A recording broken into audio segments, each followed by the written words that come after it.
प्रश्न 7429 को अभाज्य गुणनखंडों के गुणनफल के रूप में व्यक्त कीजिए।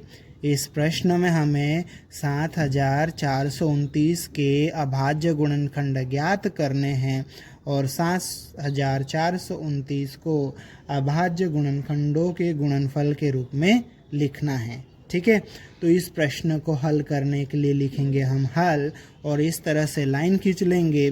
फिर यहाँ लिख लेंगे 7429 और इसके हमें अब अभाज्य गुणनखंड ज्ञात करना है। ठीक है, तो हम ये चेक कर लेते हैं कि 7429 सम संख्या है या विषम संख्या है।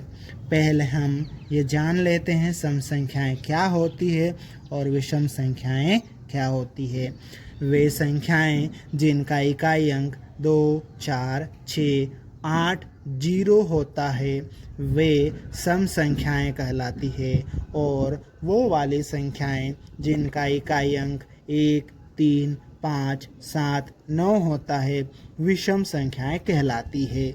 तो देखो यहाँ पर 7429 का इकाई अंक 9 है, तो ये विषम संख्या है। तो हम यहाँ पर 2 नहीं लिख सकते, 2 से इसमें भाग नहीं जाएगा।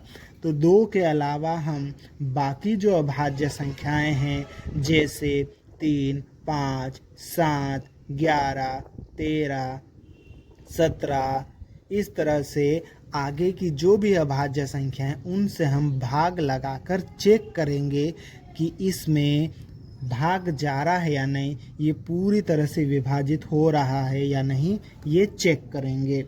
तो हम यहाँ पर देखेंगे तो 3, 5, 7, 11 और 13 का भाग लगाकर देखेंगे तो ये पूरी तरह से विभाजित नहीं होगा। ठीक है, फिर अगर हम 17 का जब भाग लगा देंगे तो ये पूरी तरह से विभाजित हो जाएगा। ठीक है, तो इसलिए हम यहाँ पर 17 लिख लेंगे। ठीक है, अब देखो 17 के पहाड़े में 7 नहीं आएगा, 7 छोटा है, तो इन दोनों को 7 में देखो तो ये 74 हो जाएगा।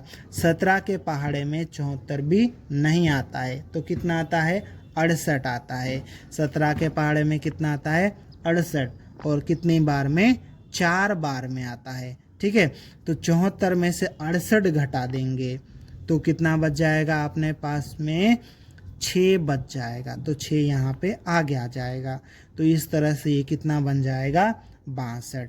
अब 17 के पहाड़े में 62 भी नहीं आता है, कितना आता है फिर 51 आता है। कितने बार में 3 बार में। 17 का पहाड़ा 3 बार बोलेंगे तो 51 आ जाएगा। अब 62 में से 51 घटाएंगे तो कितना है बचेगा 11। तो ये 11 आगे यहाँ पे आ जाएगा। तो इस तरह से ये 119 बन जाएगा और 17 के पहाड़े में 119 आता है। कितने बार में आएगा 7 बार में। तो यहाँ पर हम लिख लेंगे 7। ठीक है, अब देखो यहाँ पर 437 इसका इकाई अंक 7 है, ये भी विषम संख्या है। इसमें भी हम भाग लगा के देखेंगे, 17 का भाग नहीं जा रहा, बाकी इसके पहले की जो अभाज्य संख्या उनका भाग तो नहीं जाएगा। ठीक है, फिर अपन 19 का ट्राई करते हैं। 19 का इसमें भाग लगाएंगे तो 437 पूरी तरह से विभाजित हो जाएगा।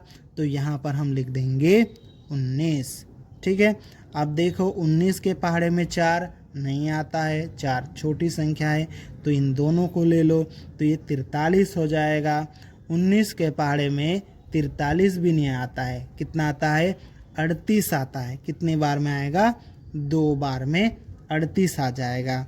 43 में से 38 को घटाएंगे तो कितना बचेगा 5, वो यहाँ आगे आ जाएगा। अब ये 57 बन गया। 19 के पहाड़े में 57 आता है, कितनी बार में 3 बार में आ गया, तो ये 23 आ गया। अब ये जो 23 है ना, ये खुद के पहाड़े में इतना ही आता है, तो हम यहाँ पर लिखेंगे 23। 23 के पहाड़े में 23 आएगा 1 बार में।